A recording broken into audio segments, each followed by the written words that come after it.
আজ একটা নতুন আর্ট হ্যাক ট্রাই করলাম, আর এই আর্ট হ্যাকটা করতে অনেক বেশি স্যাটিসফাইং লেগেছে। তো তোমরাও চাইলে এটা করতে পারো। আর এর জন্য লাগবে পাউডার আর অ্যাক্রিলিক কালার।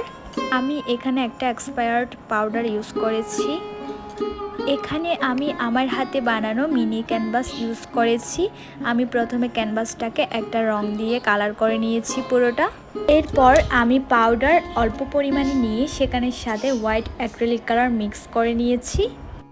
এরপর একইভাবে আমি পাউডারের সাথে ইয়েলো কালার মিক্স করে আরেকটি পেস্ট বানিয়ে নিয়েছি।